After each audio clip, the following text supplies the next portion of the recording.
Tayong lahat ay Pilipino. Tayong lahat ay Pilipino, ang siyang idolo na nagmamalaki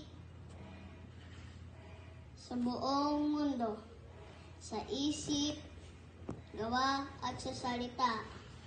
Pag Pilipino ay hindi mawawala, lahat ng ginagawa ay ikututuwa ng bayang Pilipinas ay iyong mutya.